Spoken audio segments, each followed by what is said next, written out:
Duel de battu lors de la première journée. À Pierre-Rajon, Bourgoin s'était incliné sur la pelouse du voisin lyonnais et Albi s'était fait surprendre à domicile par Bayonne, fraîchement relégué de top 14.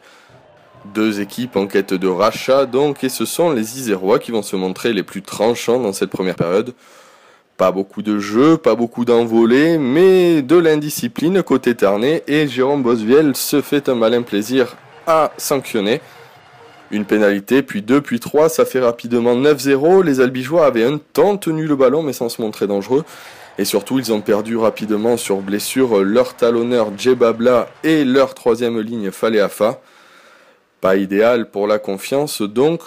Et ils ne vont pouvoir réagir que timidement avec une pénalité de Raphaël Lagarde qu'on va voir à l'instant. Excentré, l'ouvreur parvient à débloquer le compteur des siens. Mais la plus grosse initiative de cette première période sera mettre à l'actif du CSBJ, avec au départ une très belle inspiration de l'arrière Bosviel qui tape par-dessus pour lui-même. Il arrive sur la ligne des 22 mètres et est repris. Ça ouvre grand côté avec Michalet qui tente de se jouer de la défense. Il est arrêté à 5 petits mètres de la ligne. Vous voyez, les libérations sont fluides, rapides, l'action est limpide et la défense tarnaise est désorganisée. Et au final, c'est le centre Grégory Puyot qui voit la brèche et plonge sous les poteaux pour aplatir.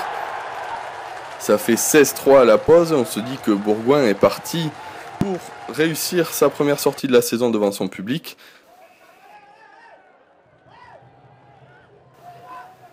Seulement voilà, les Albigeois sont revenus métamorphosés des vestiaires. Ça se traduit d'abord par cette pénalité de Raphaël Lagarde. Jérôme Bosviel va y répondre. Le problème, c'est que regardez le chrono, on ne joue que la 53e minute. Et c'est déjà la dernière réussite face aux perches du buteur bergalien. Très appliqué jusque-là, l'arrière va avoir toutes ses tentatives suivantes fuir les perches.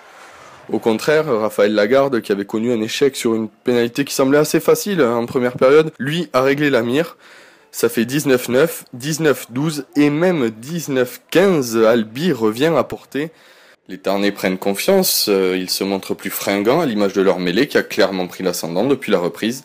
En face, Bourgoin ne s'affole pas, mais à force de tenir, le CSBJ va finir par céder. On va le voir, Théophile Cotte écope d'un carton jaune. Quelques instants plus tôt, c'était le pilier Garcia qui sortait à son tour.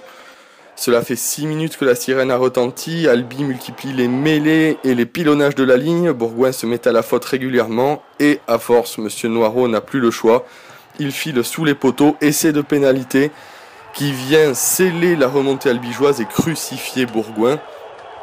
Le CSBJ qui ne se consolera sans doute pas du bonus défensif arraché. Pour Albi, demi-finaliste l'an dernier, la saison semble lancée.